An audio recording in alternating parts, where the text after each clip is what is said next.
it's pretty soon it turns into the Red Sea. I can't get rid of my got it sign. Okay, I got rid of one of them anyhow. And the bottom picture is a picture of what the land looks like. And if you're along the shore and at the very tip of where we were, it would be more like the umbrellas and more built up. But the land itself is like what's down there. And we had thought one time that we were going to be able to walk from our place to the conference, but we would have to walk through places like this and over the fences and things. So we decided we'd probably take the bus.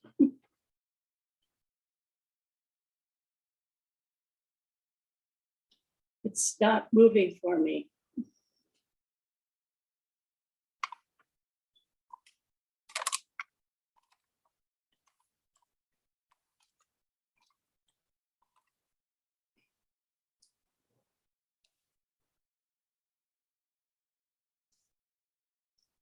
Katrina, did you hear me? Katina? Sorry. Are you able to get to the next slide or? No. So the arrow to the right or down? Down. Neither one of them. Neither one's working? Okay. We had a little trouble setting this all up today, so. Let's see. The only other thing is if you go to the bottom of your screen. I got it. Okay, perfect. Okay. Okay. So that problem solved. So a lot of people volunteer to attend this conference, and countries will volunteer. The event was held in Glasgow last year, and it's going to be held in United Arab Emirates next year. So a country volunteers. If they don't volunteer, then it's held in Germany. So the place we were was Sharm el-Sheikh, the city of peace on the Sinai Peninsula. The town is at the very southern tip of the peninsula where the Suez and Aqaba Gulfs of the Red Sea meet. I don't want to scare anybody off, but we were briefed by the State Department about what we should do when we were there. And they told us that we should not ever leave the city. And I had planned on going to St. Catherine's Monastery. I really had, for many years, for some reason or another, I really wanted to see that. And so I bought a ticket. And then after the briefing, I decided to change my mind. The State Department said, if you go outside of the city, you better have a will. You better have told your siblings or some relative or another that if you are captured, what you want them to do with you. So that, sort of dampened going outside of the city. Sharm is a new town, and there was a market. There's a new market in the new town, and the man who was my guide for this particular tour said, this market was started in 1967, and the old market, where the old market was, the original market, the new market on top of the old market was also started in 1967. So a little hard to know which is the old market and the new market. There's a highway, very spooky highway, 4-lane. It was constructed by the Israelis, as was the town. Funding for the development is primarily from Israel. There was a lot, talking about security and safety, there were a lot of police around. There would be 3 or 4 police on just about every corner. And they were really concerned about the safety of the people that were there. And I felt perfectly calm and perfectly safe. Sham was developed as a tourist destination. Snorkeling and diving are particularly prevalent there. And I went out and floated on the Red Sea, had to do that, of course. And just looked down and there were all these beautiful fish, just absolutely amazing. So there are lots of fish to see, some amount of coral. It's really a good place for diving and snorkeling. And then it's also developed as a conference center. So just to give you an idea of the conference site itself, there were like 6 or 7 buildings that were in a half circle. And then there was a main building. There were different zones. And if you had a badge, you could go, a blue badge, you could go to just about any zone or any place. If you had a green one, you were limited.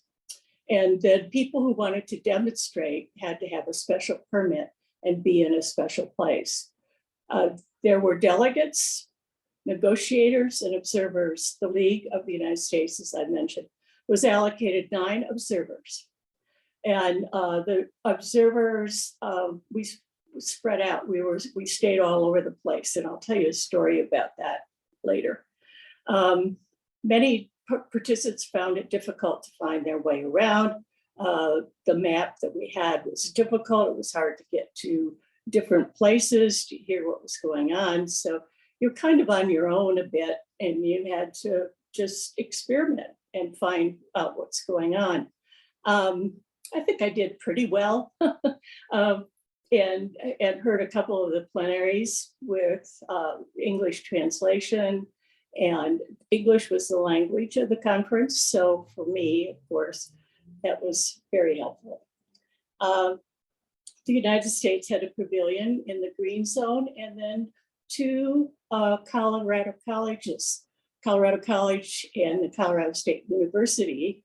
There were students there from those 2 schools, and they had a stall that showed what they had been doing with education activities regarding climate change.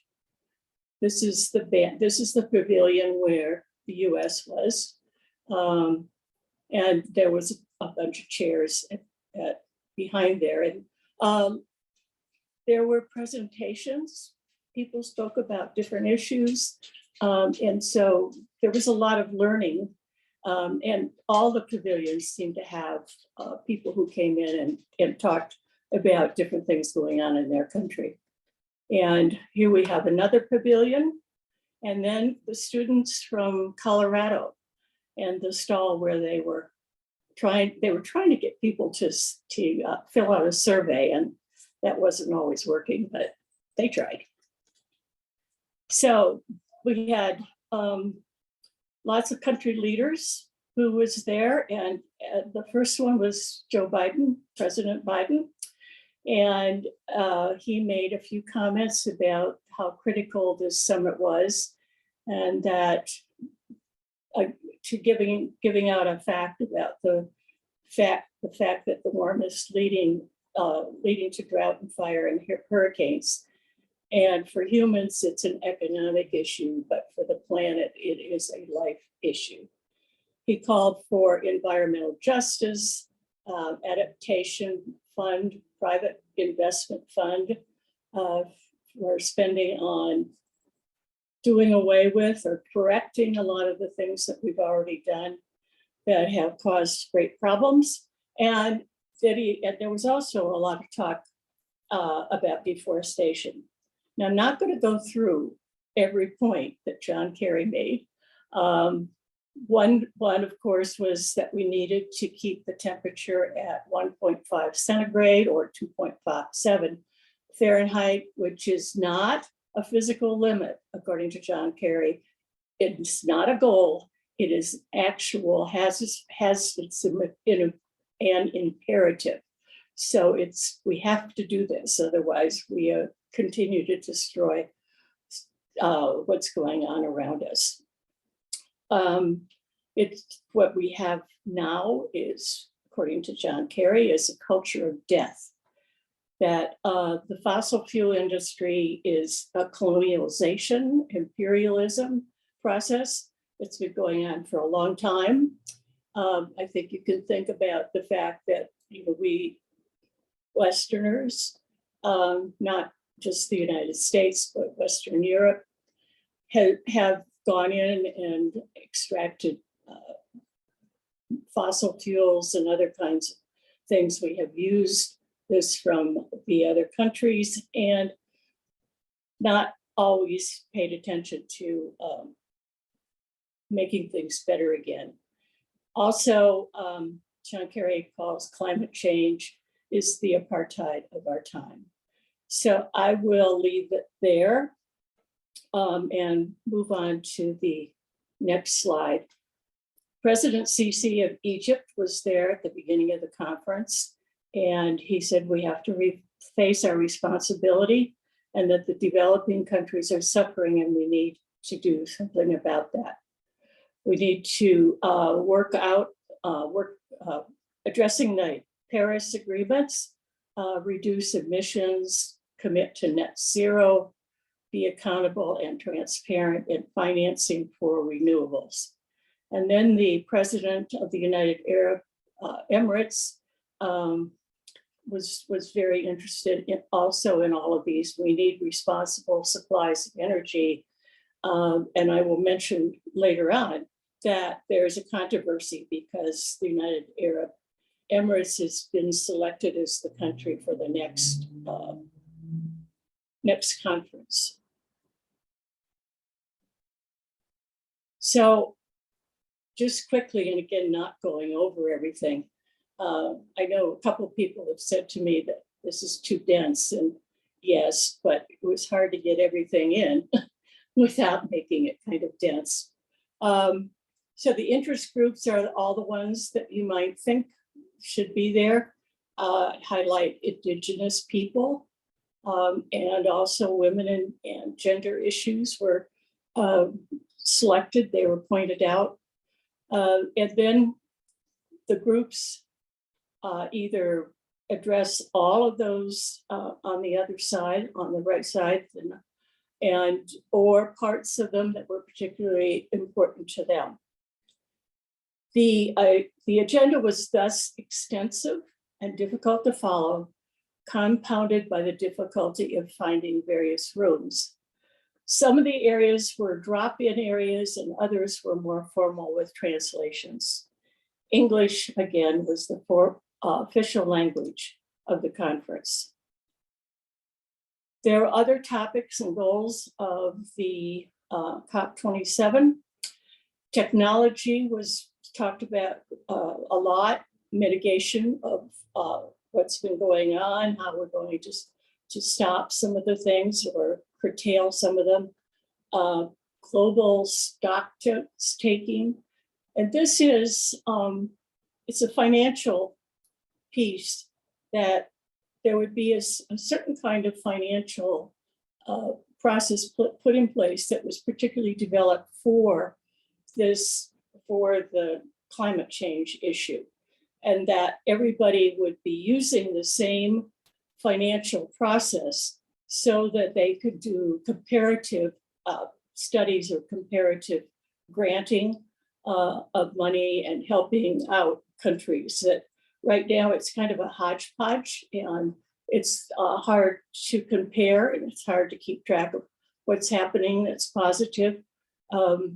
So that's an important thing, and they're beginning to work on that. So, and then there were lots of collaborative actions that are going on, and some of this I will repeat. The United States dollars 30.1 billion plan for protection of everyone with an early warning system. Net zero reporting, I think you all probably know what net zero is.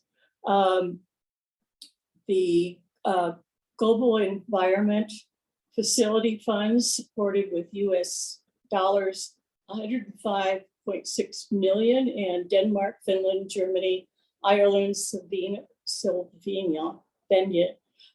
Sweden, Switzerland, and the Walloon region of Belgium and Indonesia are the ones that have been funding that particular fund. There's the Just Energy Transition Partnership with USD $20 billion to be spent over the next 3 to 5 years. Forest protection is another piece of all of this. And when you think about the money, trillions and billions, it sounds quite quite impossible that we would come up with all that money, not we personally, but the world. But they're setting the goals to do that, and so we shall see. So some of the other things that were talked about, many organizations want immediate phase out of fossil fuels. There were about 90 companies that were there that represent oil and gas connections.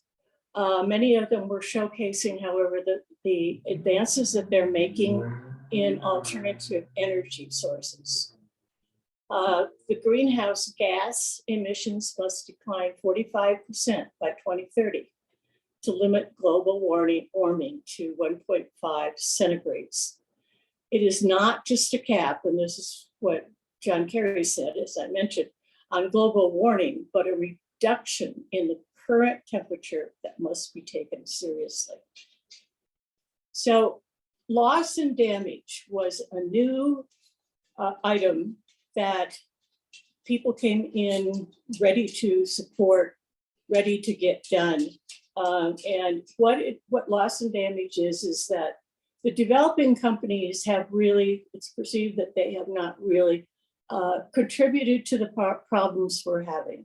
They're not as sophisticated with energy or with development.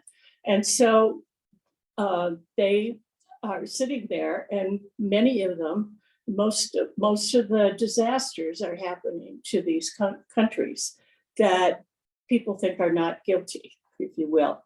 So the wealthier companies are asked to contribute $100 billion per year to aid developing countries to get back on their feet. Loss and damage funds are to be used to help repair damage from storms and other factors. So it's not to help them just generally, but it's to help from items that are considered climate items.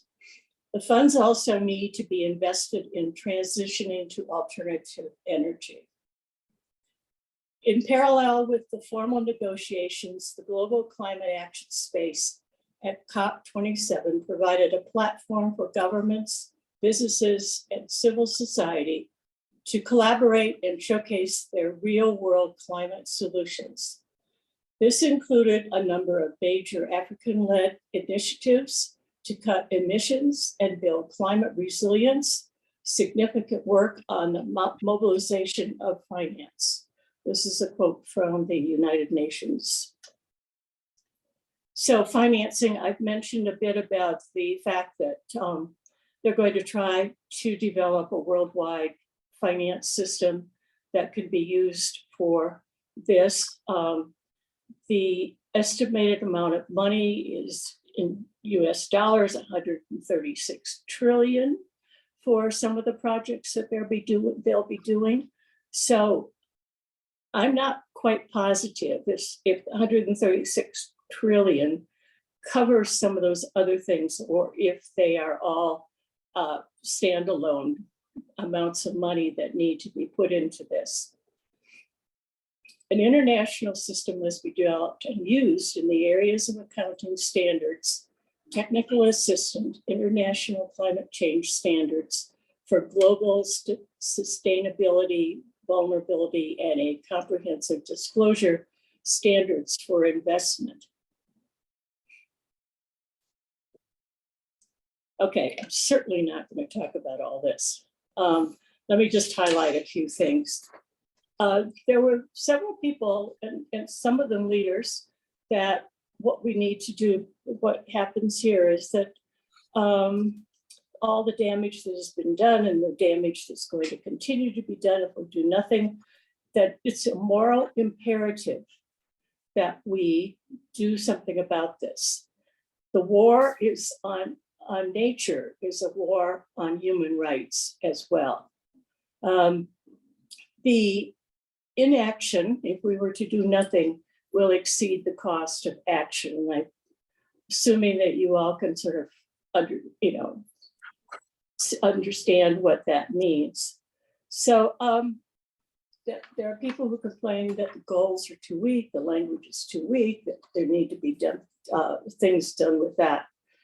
We are in worse shape than people think, which to me sort of triggered that we need to go out there and talk to people more about this. And based on my experience of not knowing anything about the UN climate change issue, other than just peripherally, and there must be lots of people that really don't know what's happening and how bad the climate change issue is. A global transformation to a low carbon economy is expected to cost at least US dollars, 4.4 to 6 trillion a year. So again, very expensive. Deforestation came up as a critical issue. There was a company in Africa that has decided to really take that up as an issue.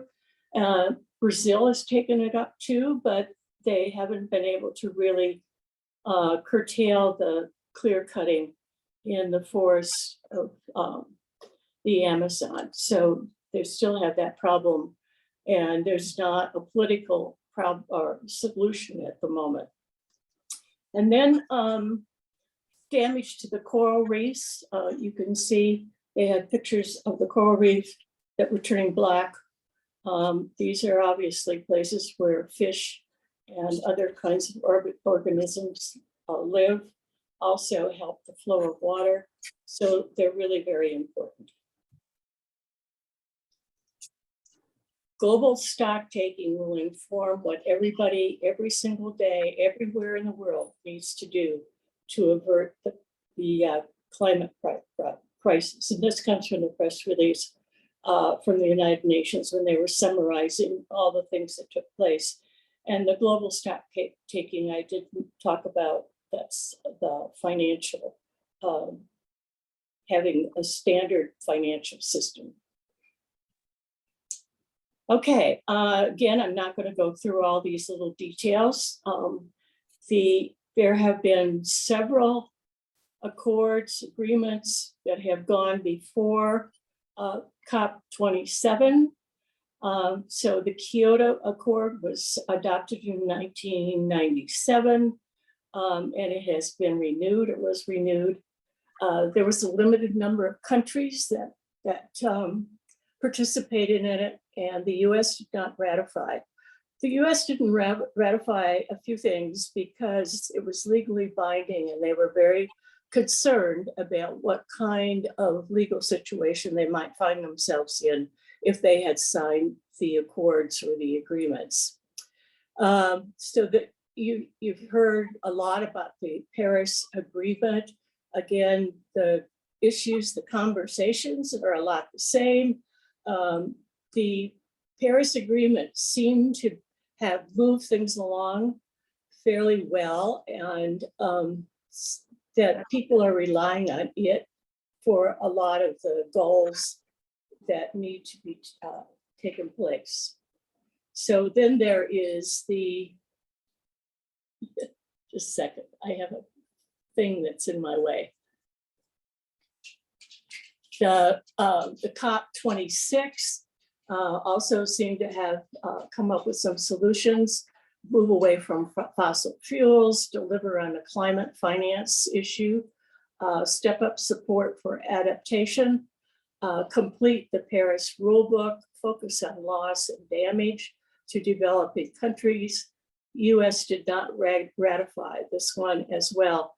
This one picks up on the Paris Agreement and then moves these issues forward to COP27. So there were announcements about forests, deforestation and how that needs to be a goal, announcements about methane, and pledges about methane and greenhouse gases. Cars industry is being called on for zero emission from vehicles by 2035, and decarbonization of road transport. Coal in South Africa, the United Kingdom, the United States, Germany, and European Union announced a groundbreaking partnership to support South Africa, the world's most carbon generator carbon electrical producer. And there's 8.5 billion in over 3.5 years to help South Africa make the switch. And then private finance, they talked a bit about private companies helping out as well. The Kigali Amendment, some of these I hadn't heard of, like I really hadn't heard about a lot about the UN climate change. This was a meeting that was in Kigali, Rwanda. The government officials from around the world passed a resolution known as the Kigali Amendment that required the phasing down of hydrofluorocarbons, HFC. So as of July 2021, more than 120 countries, including China, the leading producer of hydrofluorocarbons, have ratified the amendment. Now, the United States did not formally ratify the agreement, but they have passed legislation to put some of the pieces of the agreement in place. Acknowledging that climate change is a common concern of humankind, parties should, when taking action to address change, respect, promote, and consider their respective obligations on human rights, the right of health, the right of indigenous people, local communities, migrants, children, persons with disabilities, and people in vulnerable situations, and rigorous development, as well as gender equality, empowerment of women, and intergenerational equity. And then we had, there's a women's group now that has developed, and it's still sort of in its fledgling stages, but they are taking a much more active role, and they're interested in having people join them. They are actually meeting online. So if you're interested in that kind of issue, that's there.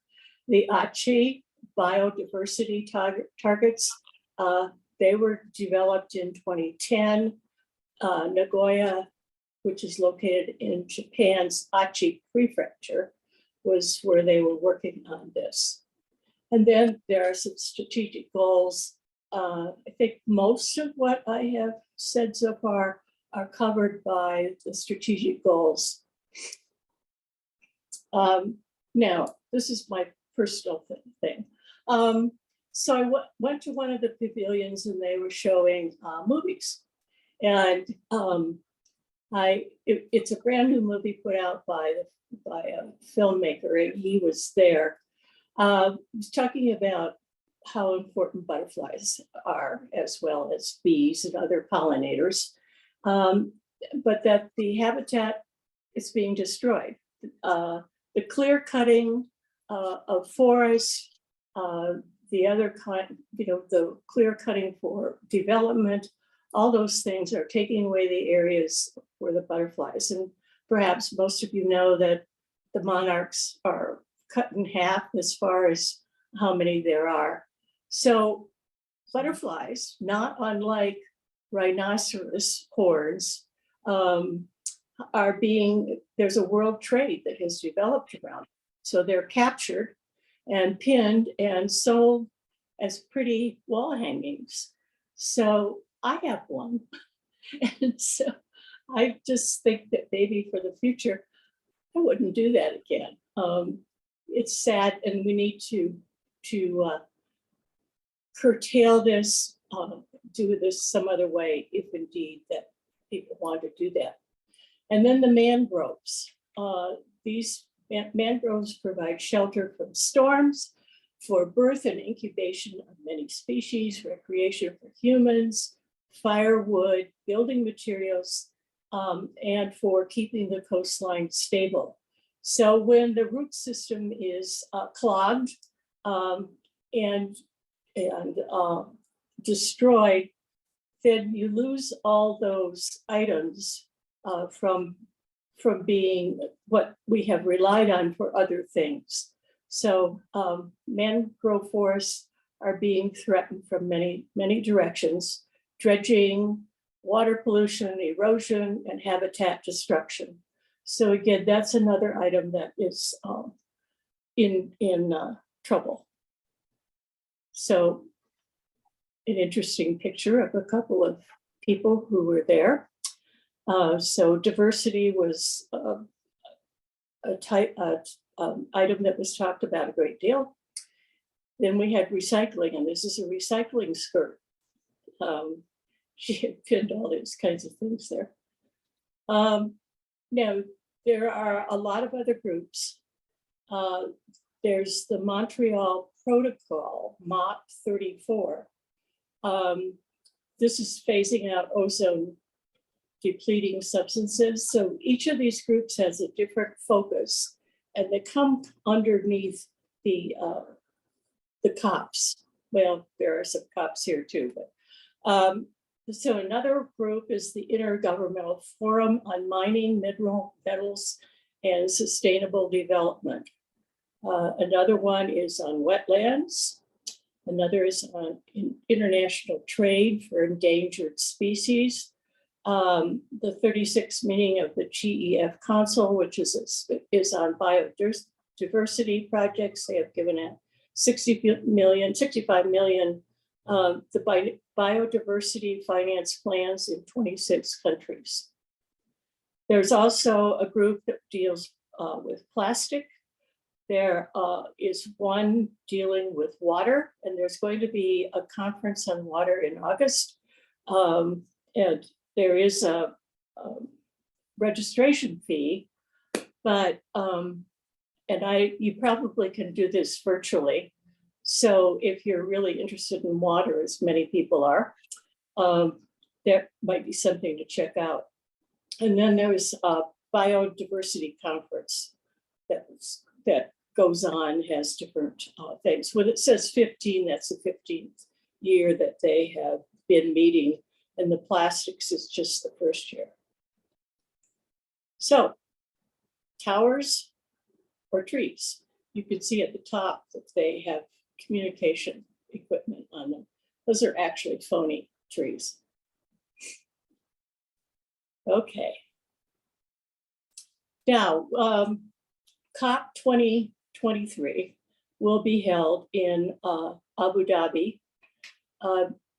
Dr. Sultan Al Jaber is the CEO of the national oil company, ADNOC.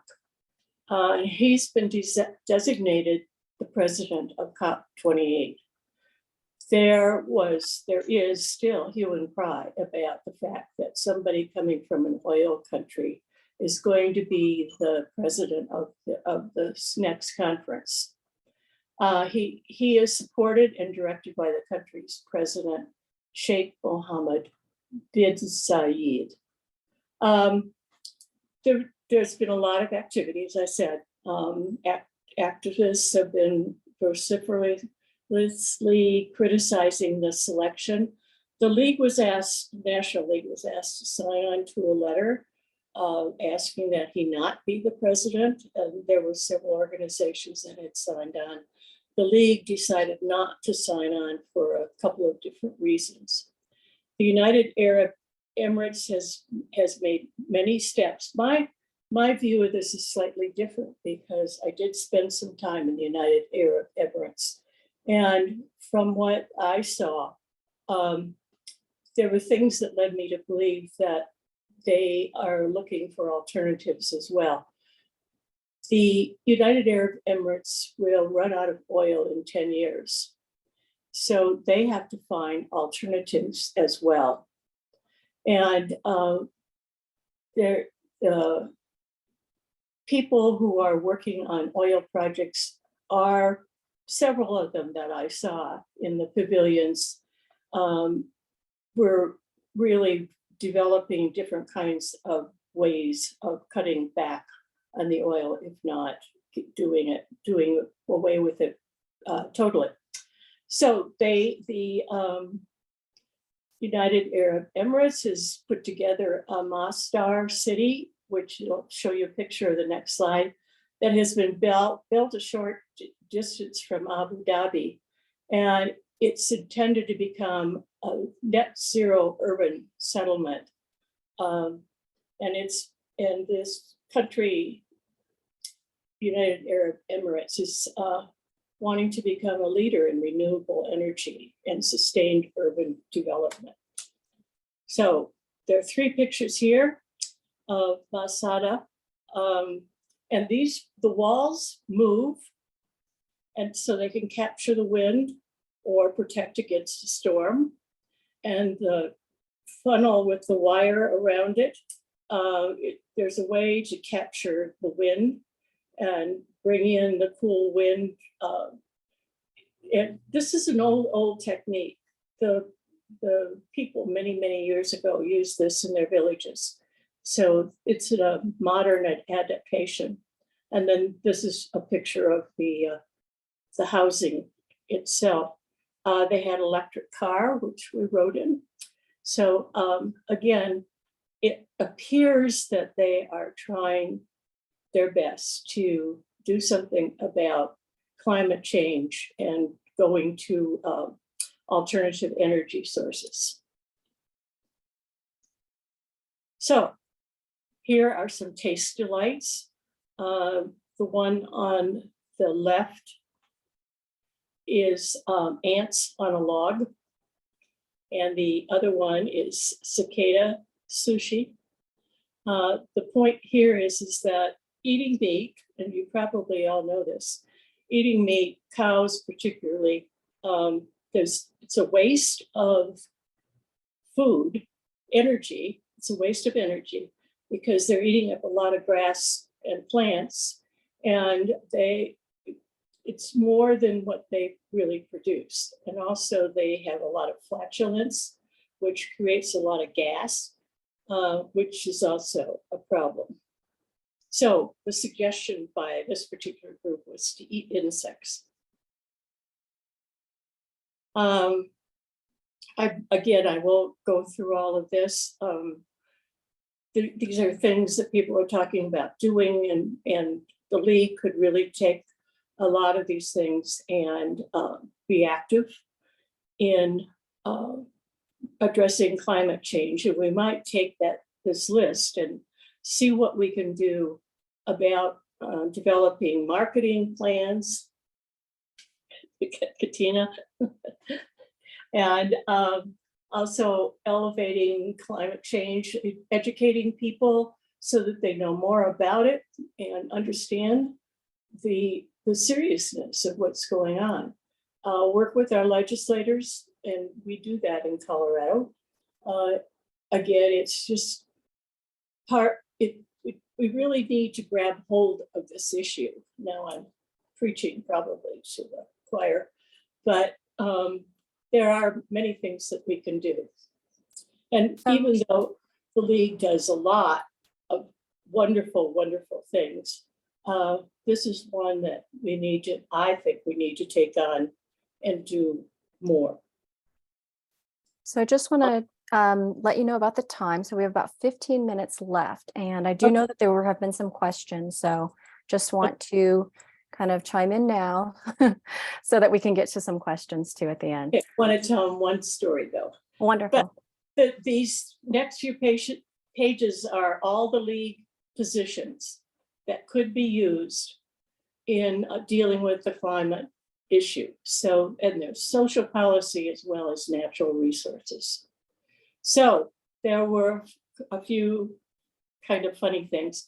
So I had made a reservation to in a particular place, and when we got there, there wasn't a place. There was a building, but there wasn't a place for us to be. And the key wasn't there. They called London, they called the local area, couldn't find a key. So the three of us all coming in together ended up sleeping in the lobby, which was a new experience. The food was a little hard to find. And so I existed on in-kind bars and trail mix for lunch and breakfast, but we had good meals for dinner, so that's okay. And you notice that the ketchup packages come from Colorado. So I am finished. Can you see the questions or? Yes, they were in the chat. So whoever, let me see, we can go to the first one, which was, it was about, it's from, where is it? Oh, did China attend? This is from Sigrid Higdon. Mm-hmm. Yes, they did.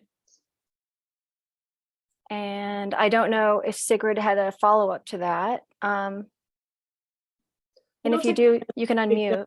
So yeah, I don't think they had a very big delegation. I'm not sure they had a pavilion. So, but there were some in attendance. Did the Chinese government show any interest in adopting some of the goals? Not to my knowledge, although they did sign on to a couple of things. I think it was it the fluorocarbons that they signed on to? They're the biggest producer of those, but I think they did sign on to that.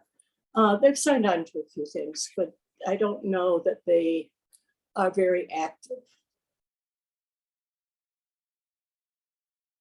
let's see. And then the second question, sorry, let me just scroll through. Oh,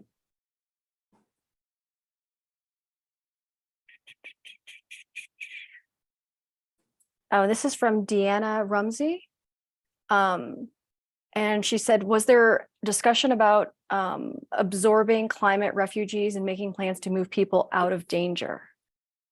Yes, and one of the things I didn't mention, I think it was Fiji, their government has actually did some planning that is moving everybody away from the shore and moving them back in so that they won't be affected by flooding as they have been.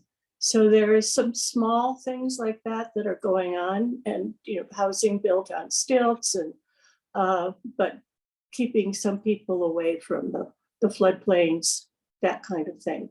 There are lots of conversations, and that's what what's her name? The woman who's Scandinavian, Britta Thomberg. Britta says, yak, yak, yak, yak. All we do is yak.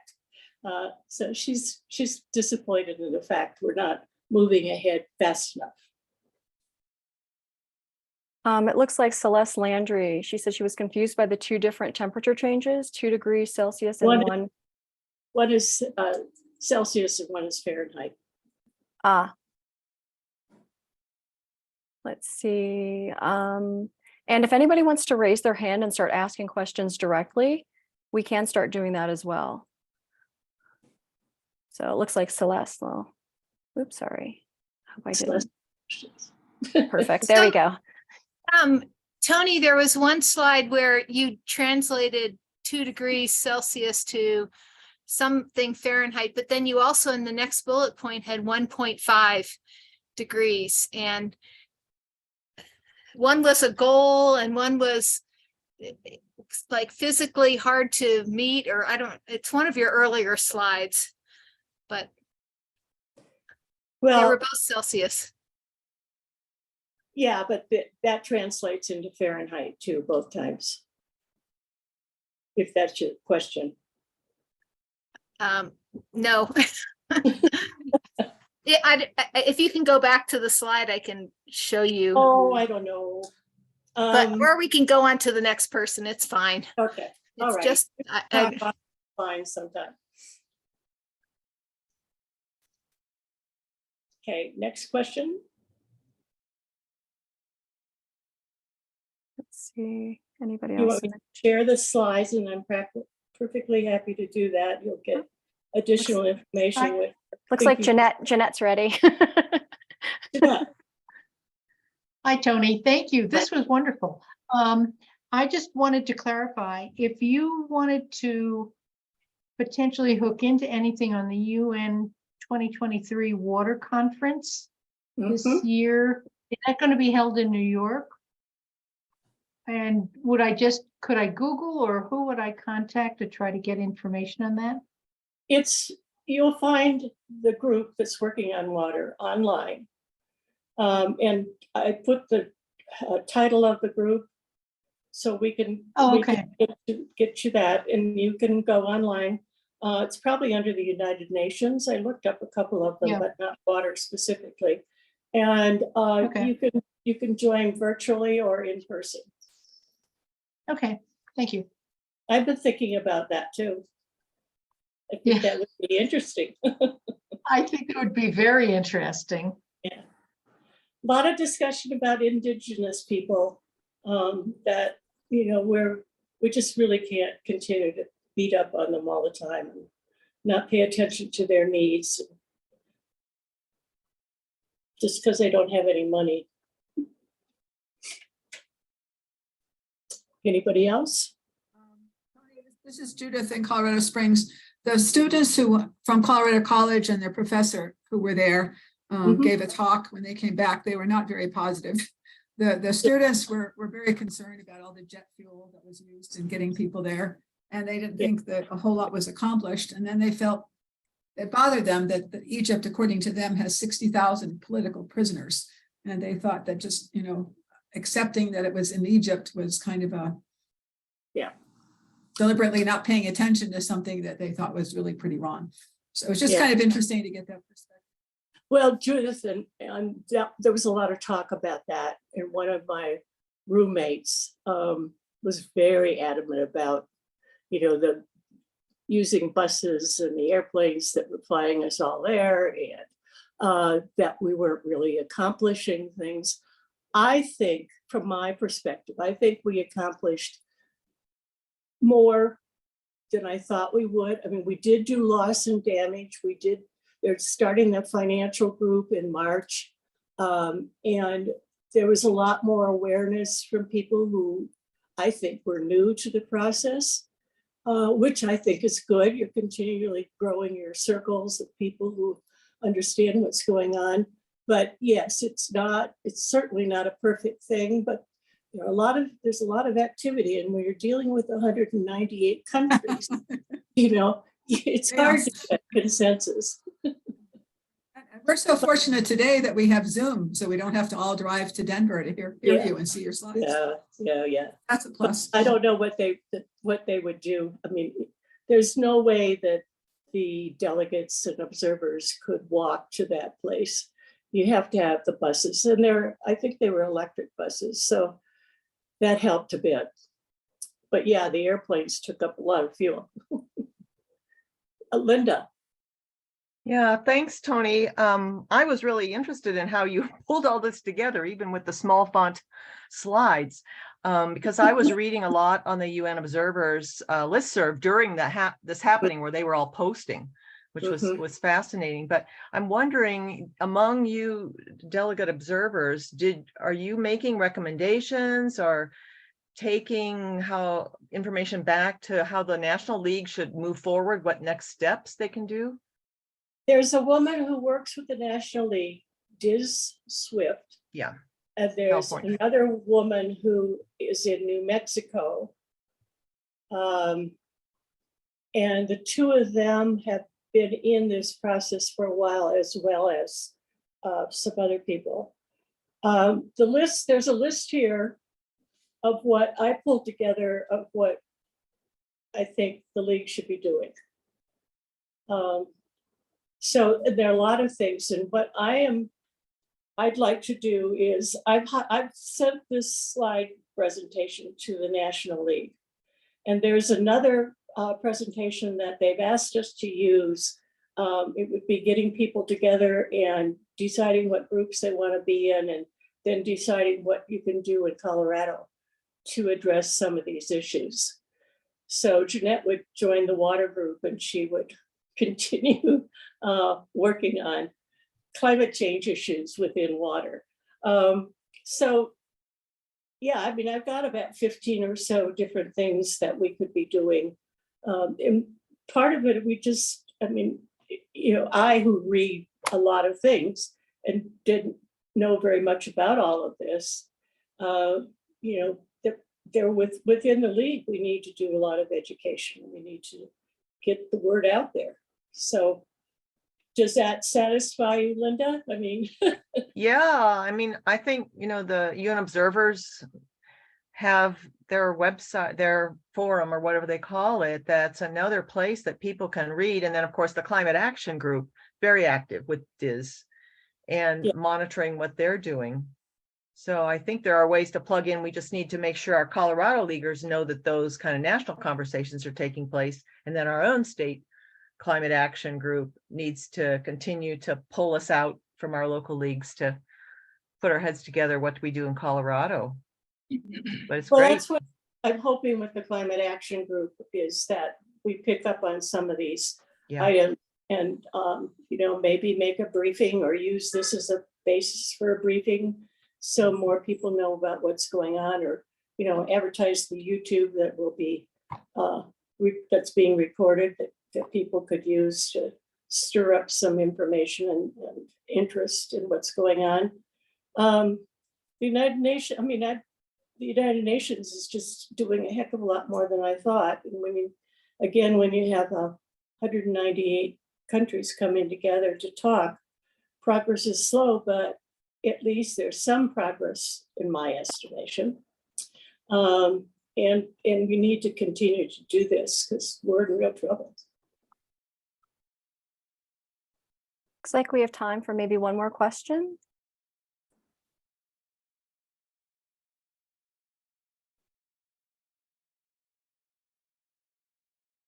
Otherwise, there's been questions about, oh, there's Maud.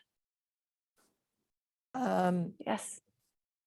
Tony, can you talk a little bit about the financial group, what it's going to do, who's chipping into, is it another fund, who's going to be, what entities are going to be in it? It seems to me that there are several funds, and they focus on an issue or a couple of issues. I think there might be at least 4 that I said something about. And we're talking, one of them, we're talking $1 trillion over the next few years.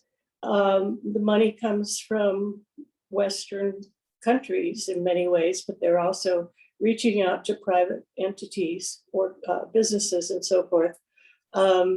It's a lot of money that we need to do. And it does seem like an overwhelming project to save the planet, but we have to do it. And as that one thing that I said that I quoted was, you know, the cost of not doing anything is less expensive than the cost. No, I'll start again. The cost of not doing anything is more expensive than the cost doing. of doing. But you said there was a financial group starting in March. Is that something different from the different funds? Yes, they're mostly going to be putting together the financial system, that when they give out money or when they get grant proposals from different countries, whatever, they have comparative financial information, and that they have comparative ways of deciding whether they're making any progress. They will do some data collection to help them out with that. So it's more of the techniques and that are behind the scenes, if you will, but very important. It's more like auditing. It's more like, you know, your financial people who do your audits, and, you know, those people. What I try to remember the names, they're 2 different groups, GASB and FASB. Okay. those people. I think it's more Yeah. like that. Yeah, General Accounting Standards Board. Yeah. GASB, yeah. Thank you. Sure. So are we finished, do you think? Yeah, we are. It's exactly 6:30. So thank you everyone for attending. This has been Yeah. really informative and obviously incredibly necessary. So thank you, Toni. Sure. And the slides will be available and the presentation is on YouTube.